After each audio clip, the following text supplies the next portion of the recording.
What's going on, guys? Here for another gear video. This one, I think, highly anticipated by a lot of you. What we're gonna be doing is comparing the new K4 EXO mountain gear backpack to the K3 EXO mountain gear backpack. I got this K4 backpack at the beginning of the year. I didn't want to do an unboxing video and show the backpack until I put some use on it to be able to compare it to my K3, which I've ran for a couple years now. And so I wanted to get some miles on to be able to really compare, see what I liked, didn't like, which one's better, if it's worth your money. So here we are in June. I've ran this pack for a number of months now, and I think I've got a pretty good idea how I feel about it. So I'm gonna share that with you, and you can see if that's the next backpack you wanna get. Before we get going into the video, I wanna say, if you wanna really see the technology and all of the build that goes into this EXO pack, I highly suggest going over, checking out their YouTube channel, EXO Mountain Gear. They have multiple videos out that you can check out and see all the details to really understand what all went into this pack. You know, I can't cover all of that in this video, but I can share with you what I like, dislike, what has improved, what they put on this pack that is different than this pack, and kind of give you my dummied down version of it. But if you want to see all the details of the technology of this pack, go check out EXO Mountain Gear over on their YouTube channel. So to give you kind of an idea of the two different packs, my K3 backpack is a 6400 bag on the K3 frame. This is the K4 frame with a 5000 bag. So that is the two packs I'll be comparing. Both have their pros, none really have cons, but each one has something that they kind of excel at and is good for whatever type of hunting you're gonna be doing. So you can see, going off of the frame, my K4 bag is a touch taller for the frame than my K3 is. Didn't really have a preference there. That's what they sent me. Both have worked great. I'm 5'9", so I don't have a super long torso.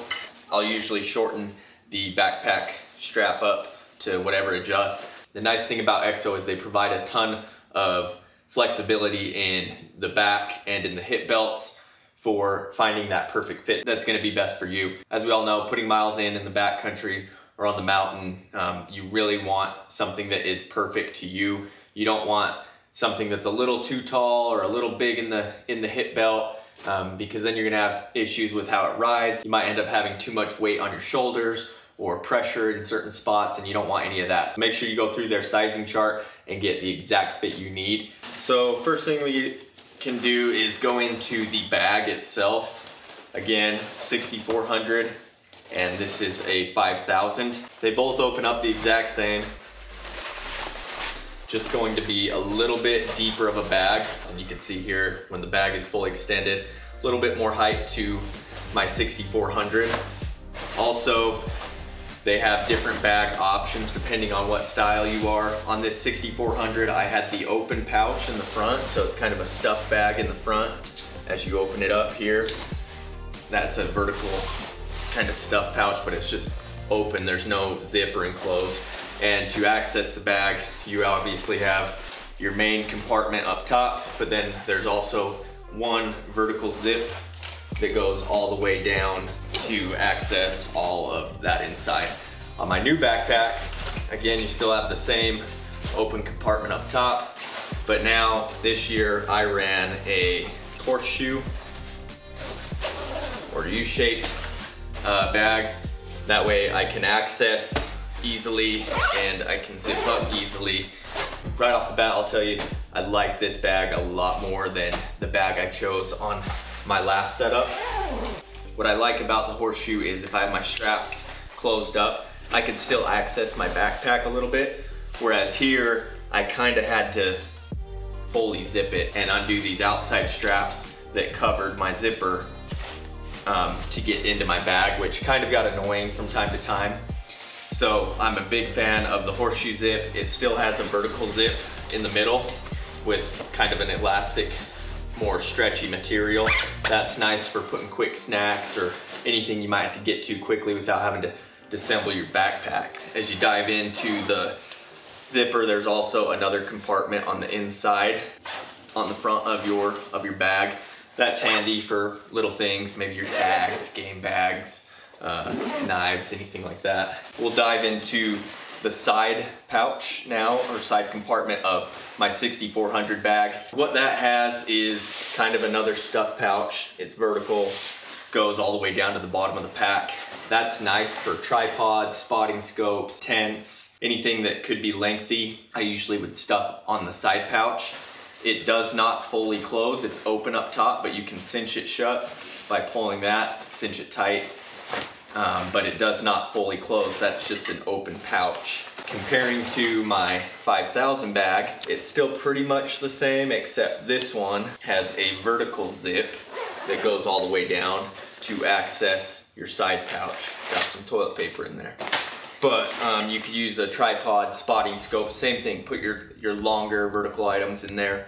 I do like this. However, I will say I run a longer tripod, or at least I have been, and that tripod does not fit in this side pouch, but it does fit on this one. So for running a bigger, bulkier tripod, I believe it's the 190X Manfrotto, the side pouch on this bag is a little more suiting than this one. I found I've had to either put my tripod on in the inside of my bag or strap it to the outside, which isn't a big problem. But I'm actually going to be switching to a smaller tripod for this year really soon. I think within the week I should get that, and that will fit in this side pouch, so I won't have any issues there. There's one on each side of the backpack, and I just like the fact that it zips up and you don't have to worry about anything getting inside of there. Both bags have a water bladder pouch, so I fit a 100-ounce water bladder right here. Now we can move into the lid of the backpack. The lid is slightly bigger, it seems, on the K4 versus the K3. I didn't realize that when I got it. I can see it's a little bit different design, how it clips in here, where this one on the K3 was just an actual clip. This one actually just feeds through to detach your lid from your bag. You don't have to run a lid. Some people don't like them. I like a lid just because it's nice to have little items like safety, fire starter. There's 2 compartments plus an extra pouch that you can purchase. I put my tags in here, maybe some Advil, maybe a external battery in here. So I like the lid just for that. That way you're not rummaging around through the bottom of your bag trying to find that. But the lids are a little bigger. And what I found is I think I like the smaller lid a little better. It's being kind of picky, but when I turn the backpack around, you could see the top bag strap is still accessible. Whereas with this one, with the bigger lid, it actually is blocking and my upper strap up here. So I have to either reach up under to unclip and then access, usually my zipper is up top. So I usually have to, it's not a big deal, but take apart my lid and then to access this strap and then get into these zippers. But of course, as your backpack gets more full, it's gonna ride up and sit up higher like that, and that wouldn't be an issue. But when my bag's a little more empty, I've noticed it kind of falls back over that strap. Now we can dive into the side pouches on these bags. They're a little different now. So the elastic on my K3 bag was a lot more stretchy and loose. Those Simply Orange bottles, I could fill up 1 to 2 of those and stuff them in there with water. Whereas this one on my K4, the elastic is a little bit tighter and more difficult to get into.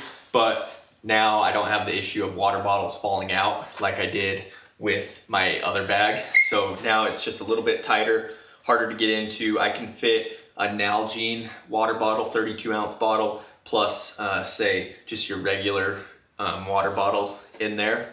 That's about, for reference, how much space is in each of these side pouches.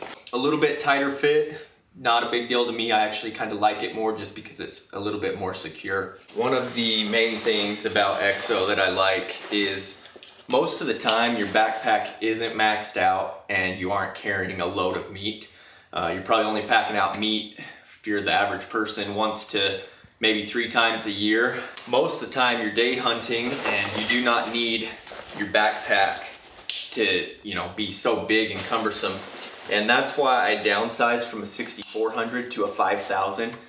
Really, the 64, I mean, is pretty dang compact, but I found that it was a little bit too much of a bag for my day-to-day stuff. Usually I'm out in the field 1 day at a time or 3 days max for like a backpacking trip. So 5,000 was adequate for me to, you know, pack for 3 days, but then it's also very nice and tight for if I'm just day hunting. I don't have a big bag or a loose bag floating around making noise. So no matter what you go with EXO, you're gonna have a nice compact bag and it's very quiet. You don't hear any squeaking. When they built the frame, they put a lot of time into making it a rough texture. As you can see if you go look at some of their videos that talk about the frame versus a smooth texture, and that'll keep your backpack from squeaking over time. The 5,000 for a 3-day, 4-day or tops type trip, probably 4 days.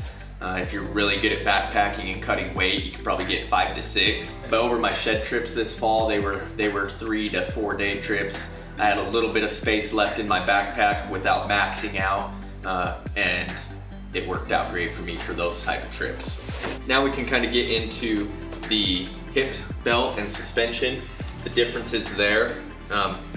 I feel like my pad is stiffer. I don't know that they put a stiffer pad in there, but I mean, comparing right now a year of use, my lumbar pad on my K3 is a lot softer and has a lot more give than my K4 does. I'm not entirely sure if they used a different pad, but right off the bat it feels a little bit stiffer, which I'm happy with because they do break in over time and get softer. And I feel like you don't want too soft of a pad. You kind of want that support and stiffness. So I really like that. And then if you go over to the hip belt itself, it's a little bit wider at the base. So a wider hip belt, and then it tapers down.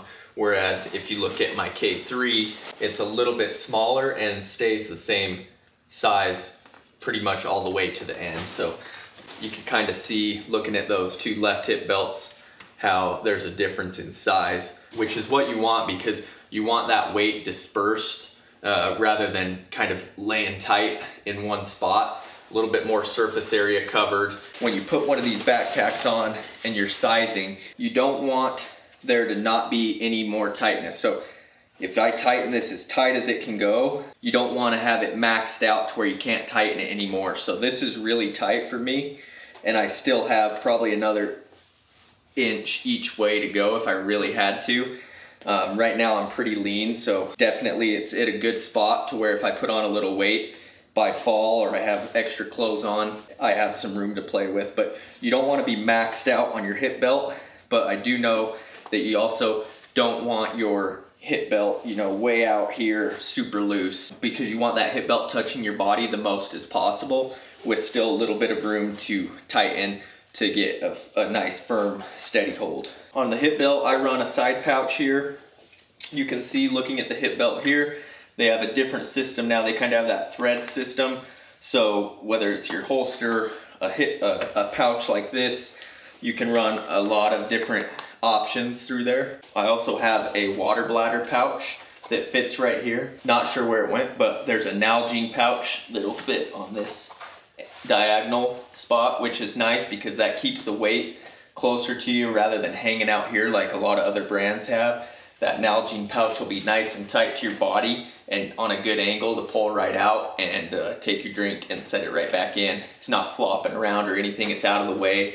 So that way you can have your weapon here and then a accessory pouch on this side. Comparing the two, you can see on the K3, it was more of just a strap with a Velcro. Kind of flimsy. I like this option a lot better.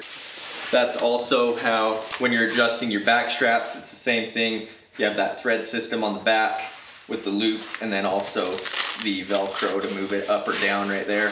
For the guys hauling meat, you have two straps that are attached to your frame, one down low, or two down low. It'll go together, and up top as well. Then you'll detach your bag up top around the shoulder strap.